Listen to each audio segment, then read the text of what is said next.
Hello guys, good afternoon. So papasok tayo dito sa farm ng aking asawa. Eto guys, yung mga manok niya guys. Mga native. Yan, ang dami na. Yung iba wala pa dyan. So eto guys, yung kanyang mga pato, yung kanyang mga alagang pato. Ayan. Araw-araw.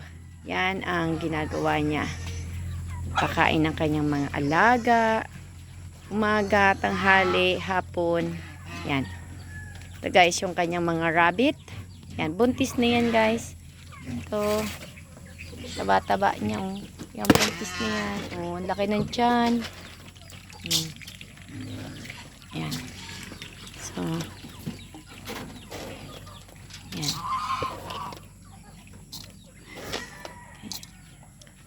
Ang taba niya, grabe.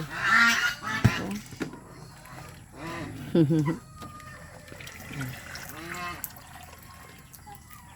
Yan.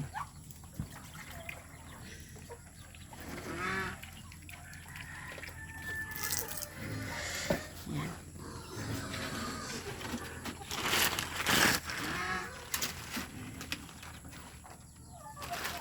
Siya rin guys sa mga gumagawa ng mga kulungan, ng mga alaga niya. Hands-on talaga siya sa kanyang mga babies. Yan. Ito guys, ayan, buntis na rin yan. Yan, babae. So, ito naman guys, yung kanyang mga anak. Mga kanyang mga naging anak.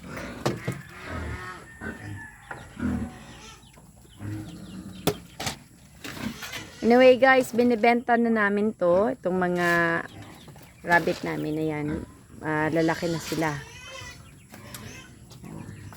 Sa mga gustong bumili, guys, ayan. Sa mga gustong bumili dyan, PM lang. Hindi pa nakita ni ano. Yan. Pork. Yan. Yan guys. Laki-laki niya na oh. Ganda. Oh. Oh. Balbon. Ito guys yung manok ni husband ko na pinapalahian namin. Yan. Kasi malaking ano siya. Malaking manok. Kung tawagin dito sa su. Ano? Ang tawag? Sasu. Tawagin dito sa bikol. Ito guys. Ito pa guys yung kanyang ibang mga babies ng mga native. Ayan. Inukulong muna ni husband ko kasi makukulit na sila. So ito guys yung lalaking rabbit. Barako. Yan. Barako. Ito yung mga naglalahi. Malaking ano siya.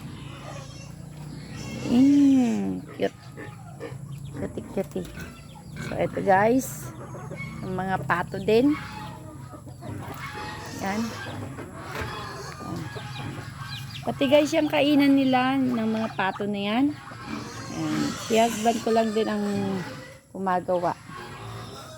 Yan. Papa, meron pang sisiw na nakawala, oh.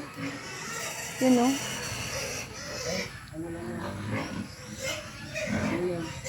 Ha? Guys.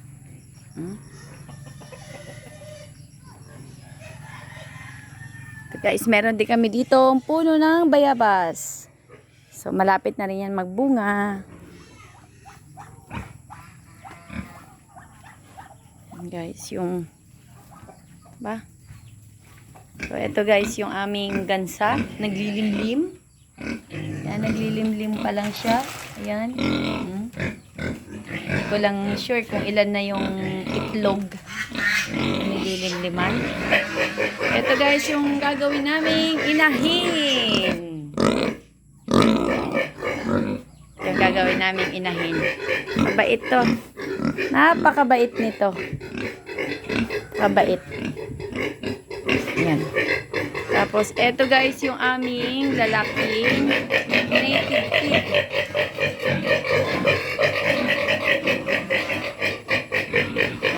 Ayan na guys, oh. Aming mga, gansa. Ayan.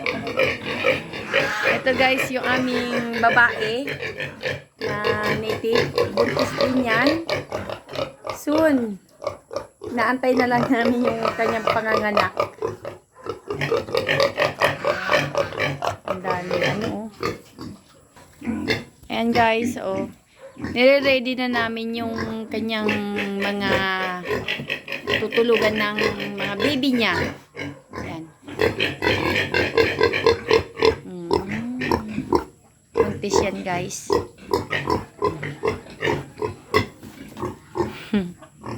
Ayan. Mahaba na siya, oh. Laki na ng tiyan niya, oh. So, bye guys!